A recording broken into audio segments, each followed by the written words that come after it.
In the history of science, some names have always shone brightly, while others were nearly lost to time.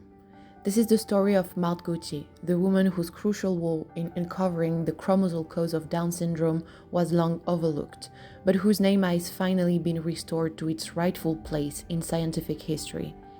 Born in 1925 from a family of farmers, Marthe Gautier became interested in medicine at an early age. At 17 years old, she joins her sister in Paris to start her medical studies and specializes in pediatrics cardiology.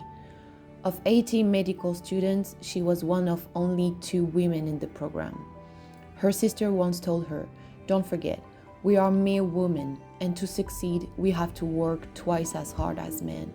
And so she did, and earned a scholarship in 1955 for a year at Harvard, where she learned about pediatric surgeries and cutting-edge cell culture techniques.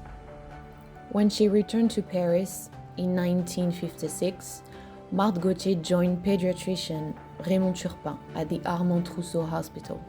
At that time, Turpin is studying the causes of Down syndrome. Marthe Gautier, being the only scientist in the city able to grow human cells culture, is then designated to pursue the line of research, consisting in counting the chromosomes of people with Down syndrome, a task she undertakes while establishing what will become the first in vitro human cell culture laboratory in France. Working alone, she cultivated fragile cells, prepared slides, and meticulously counted chromosomes. Soon, she noticed something extraordinary, an extra chromosome on the pair 21 for people with Down syndrome. This was the first time science linked a chromosomal abnormality to a mental disability, a breakthrough that reshaped medical genetics. But Gautier couldn't photograph her discovery. Her microscope was too weak. So in 1958, she naively entrusted her slides to a younger colleague, Jérôme Lejeune, researcher at the CNRS, who offered to have them photographed. Jérôme Lejeune went silent for 6 months. Then, without her involvement, the discovery was announced for publication in the prestigious scientific journal Compte rendu de l'Académie des Sciences in 1959. The paper listed Lejeune as first author, Turpin as last, and Gautier in the middle, her name misspelled as Marthe Gautier. She has always contested the signature order in the paper, but to no avail. Worse, Lejeune presented the discovery at an international genetics congress as if it were his own. He received international acclaim, even an award from President John Fitzgerald Kennedy. And Marthe, convinced she had been betrayed, she decided to abandon Down syndrome and return to pediatrics.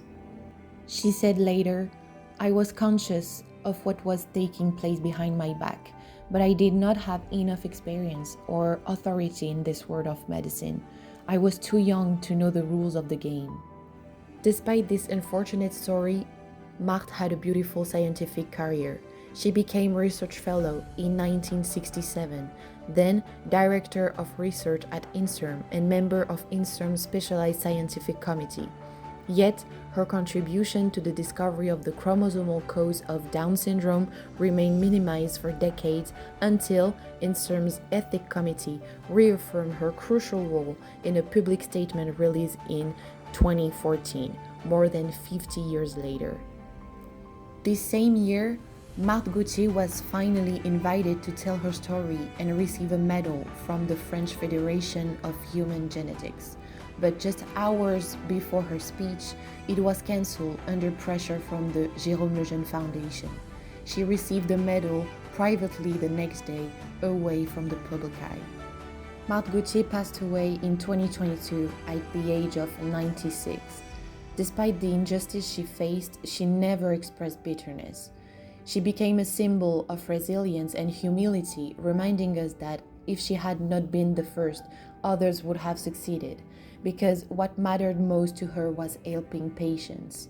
Today, her role in this landmark discovery is finally being recognized, from receiving the Legion of Honor in 2014 and the National Order of Merit in 2018 to having dedicated articles in prestigious newspapers and scientific journals such as the New York Times, Nature, and Science.